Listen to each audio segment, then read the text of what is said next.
compléter ce que je viens de dire, par d'autres constatations. Voilà.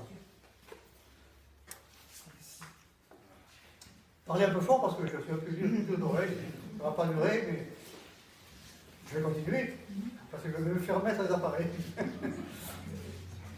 Alors moi j'ai une question personnelle, mais qui n'a pas de rapport avec... C'est moi qui vous parle. Oui. J'ai une question très personnelle. Vous avez dit que vous aviez 15 ans quand vous avez quitté l'école pour rentrer dans la résistance, c'est ça? Oui. Vous aviez 15 ans. J'ai quitté l'école à 15 ans. Et vous êtes rentré dans la résistance? J'étais troisième, disons. D'accord, tout de suite après.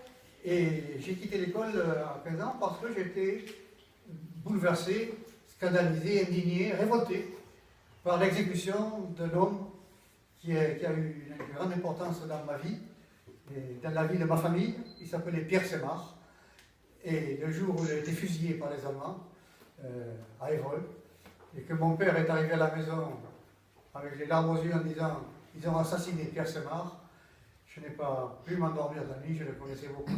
C'était un homme pour lequel j'avais une grande admiration et une grande affection. Et quand le lendemain matin je me suis réveillé, j'avais décidé de ne plus aller à l'école, où il y avait des portraits de Pétain affichés partout, où la langue allemande était devenue obligatoire, la langue de l'occupant était devenue obligatoire, ça nous choquait. Il y avait des restrictions, tout ça.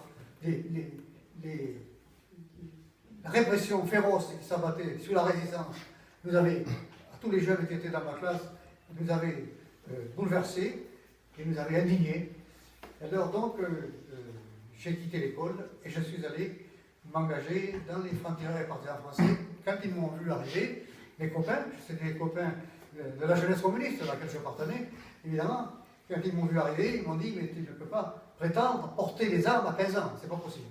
On va te faire une proposition, puisque tu veux participer à la résistance, on va te proposer d'aller, sous prétexte d'apprendre le métier de typographe, d'aller dans une imprimerie clandestine et pour te consacrer à ce dont tu as besoin de la résistance. » Je suis devenu donc un faussaire de la résistance pour faire des tracts, des fausses cartes d'identité, pour faire des journaux, combat, libération, francs-tireurs, l'humanité, et d'autres encore, pour faire des tracts, pour faire des fausses cartes d'identité, je l'ai dit.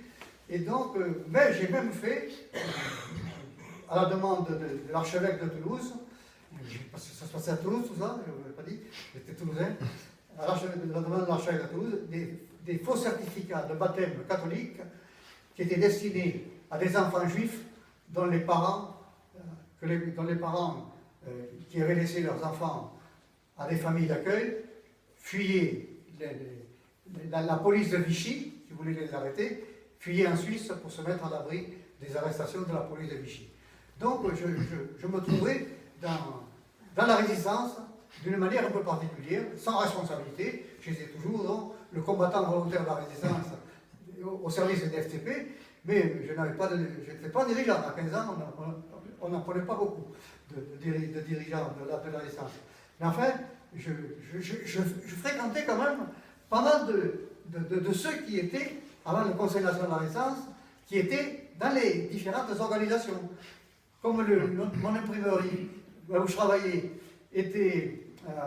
avait une clientèle particulièrement abondante, tout le monde, à cette période-là, cherchait à avoir une imprimerie. Enfin, au début, on faisait des tracts avec les Ronéo, mais c'était difficile,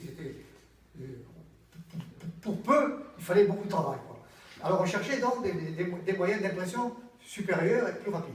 Et voilà à quoi je me suis dévoué pendant cette période, et ça m'a permis de me retrouver sans avoir de responsabilité, au contact, souvent, c'est moi qui allais chercher les textes, c'est moi qui les apportais à l'imprimerie, c'est moi qui les livrais à ceux qui les avaient commandés, et donc j'étais en relation avec beaucoup de responsables dont je ne me souviens pas de nom, parce que d'ailleurs, quelques-uns je m'en souviens, la plupart ont disparu, mais beaucoup avaient des faux noms de clandestins, avec des fausses cartes d'identité que nous fabriquions à ce moment-là.